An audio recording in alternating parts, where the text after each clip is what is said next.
Hey guys, welcome back to another Down and Dirty. I know I've been MIA, I apologize, but I'm back, and today I want to talk about the transition from college to the WNBA.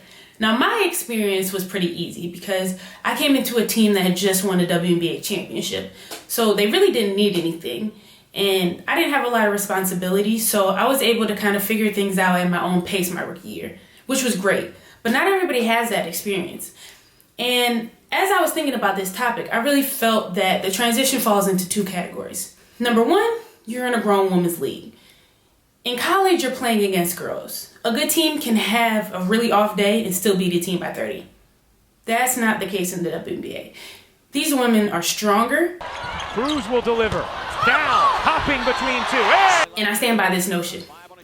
You have not played somebody that's strong until you play somebody that's had a baby. My rookie year, I came in and I played with Todd McWilliams-Franklin.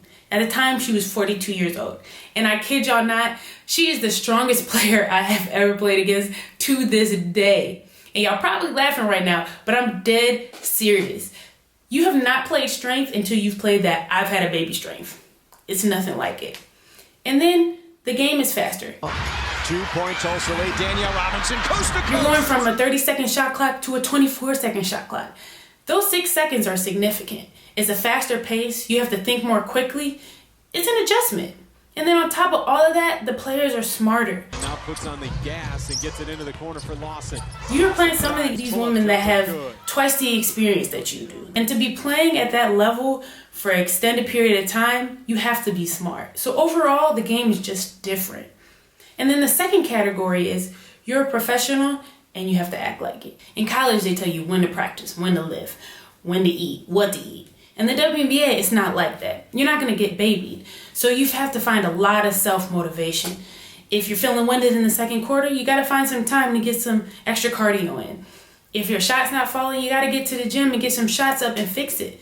Nobody's going to beg you to do your job because at the end of the day, you're getting paid. So they expect you to do your job and do it well. And if not, they're going to get rid of you. So you got to grow up fast. I talked to some of my friends about this topic, and Nneka Ogwumike actually came up with some great points that I hadn't thought about. So here's her perspective on the transition.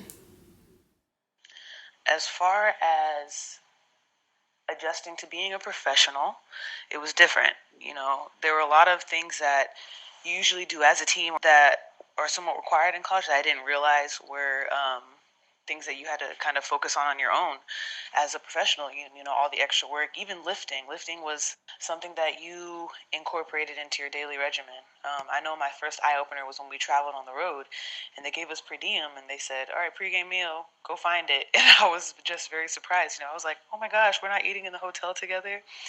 But aside from that, you know, you really just have to adjust. As I said before, this is a grown women's league. You're not going to spend every waking moment with your teammates. Some of these women are married, they have families. Overall, it's just a different atmosphere. So I asked you guys to hit me with some questions, and you guys came up with some great questions, so I'm going to get to some of those.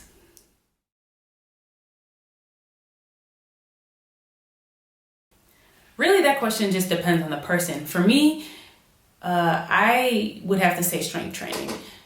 My issue has always been trying to gain weight, and I'm not gonna lie to you, I'm really not with the whole eat clean thing.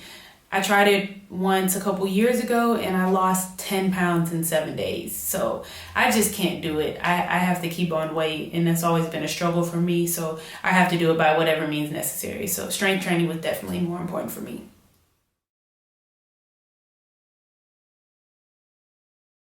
Honestly, I don't really remember a lot about my first day rookie year. I don't think it was really anything special. We had training camp, so we practiced, and I feel like that was about it. Who the rookies meet depends on who's back already. As you guys know, a lot of players play overseas, and they're usually late to training camp, so they won't be there for the first day. So it really just depends on who's home already. And as far as the living situation, I think it depends on the player.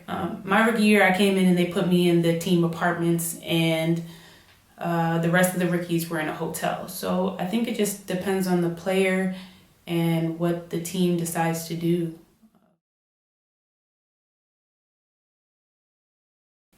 The veterans do nothing but show love and appreciation to the rookies.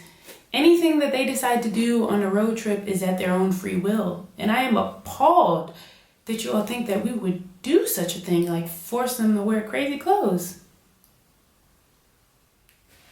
So that's all I have for today.